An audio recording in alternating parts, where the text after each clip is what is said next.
You need to moisturize your hair according to your hair porosity, okay? I am literally talking about like let you put the water in your hair, okay? And if your hair is standing up in like different directions, that is a literal sign that your locks are crunchy and dry and thirsty, okay? Okay. Hi, welcome back to my channel. In today's video, I am going to show you every single thing you need to know on how to moisturize your locks. I just washed my hair yesterday, so I have freshly washed hair, and I thought this is the perfect time for me to show you guys how to moisturize your hair step by step. So let's get right into it. Before I even get into the actual details of the moisture routine, here is some back knowledge that you need to know before you even decide how you're going to moisturize your hair. You need to moisturize your hair according to your hair porosity, okay? If you get locks, that literally doesn't mean that your hair porosity changes. So if you have low porosity hair as the loose natural, you're still going to have low porosity hair as a locked person. So just because you get locks and people use only water and oil to moisturize their hair, that does not mean that you need to do that, because you may have a different porosity from the person who is using water and oil only in their hair. So now that we've gotten that out of the way, and you know that not everyone has normal porosity hair, so not everyone needs to moisturize their hair with only water and oil, let's get into the video. For low porosity hair, the method that you need to be using to moisturize your hair is the LCO method. That is liquid, cream, and an oil. So the liquid is going to be water, the cream is going to be a leave-in conditioner, and then an oil is going to be an oil.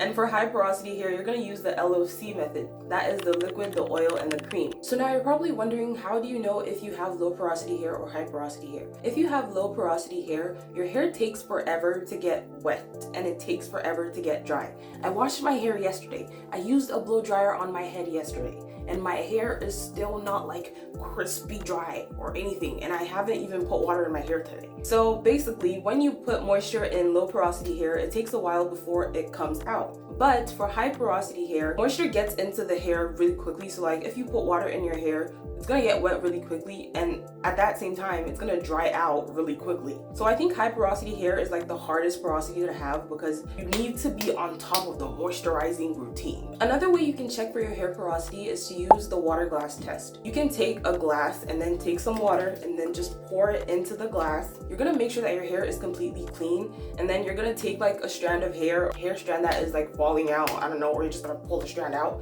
Joking. And then you're gonna put it into the water. You're gonna put the hair strand into the glass. If the hair strand takes a long time to sink or it floats on the water, you have low porosity hair, because low porosity hair takes long to get wet, but it takes forever to dry. But then if you put the hair strand in the water and it sinks like literally immediately, then you have high porosity hair, because high porosity hair absorbs water really quickly.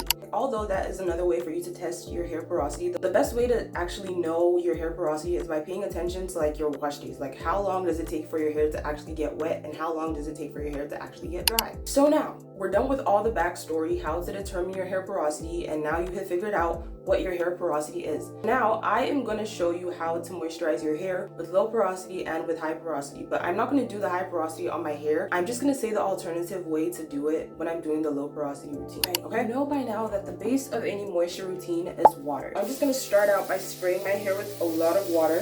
When I say saturate your hair with water, I am literally talking about like let you put the water in your hair, okay?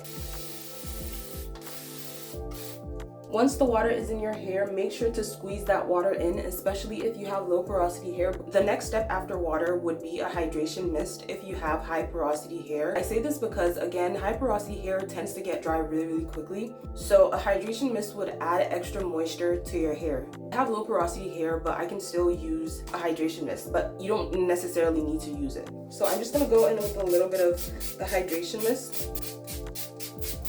And then I'm gonna make sure that again goes into my hair.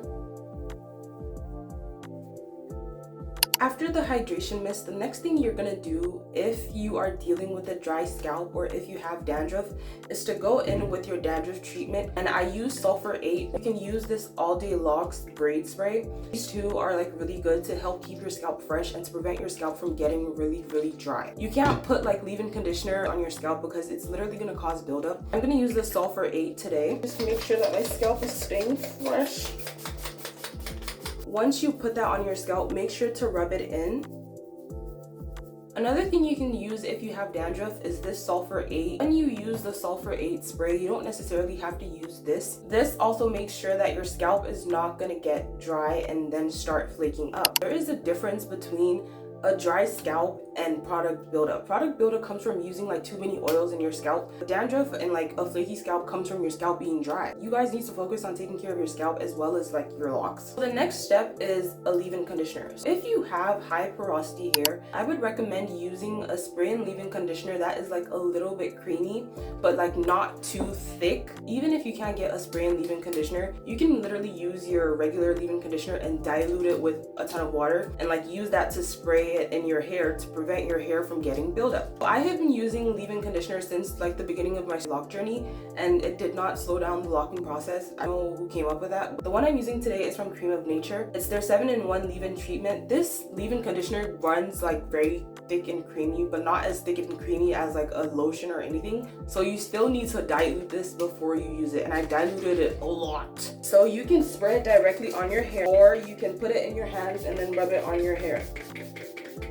Make sure that this is going into your hair and you're not just letting it sit on your hair. So for oils, you need to use like light oils when you have locks. You can't be using really thick, heavy oils like castor oil and olive oil because it's literally going to cause buildup in your hair. I usually use tea tree oil for like my actual locks, and then I use this for my scalp, but my tea tree oil literally like just finished. So I'm gonna like have to get a new one. So this is what I use for my scalp. I just take a little bit because again, this can cause buildup if you use too much of it. Put that on my scalp, and then I put the rest on my hair. That is it. I don't put too much oil on my hair. The best oils that I would recommend for you to use is argan oil, tea tree oil, and jojoba oil. And jojoba oil is literally the closest oil to like your natural oils on your scalp. So I think that's what I'm gonna get next. I don't know if I'm gonna get the tea tree oil next, so yeah. So that is literally every single thing you need to know on how to moisturize your hair according to your hair porosity. And the easiest way for you to tell if your hair is dry or not is if when you shake your hair like this, it doesn't shake. And if your hair is standing up in like different directions, that is a literal sign that your locks are crunchy and dry and thirsty. So I hope this video helped someone, and don't forget to like, comment, share, and subscribe, and I will see you in the next one. Okay, see you later. Bye.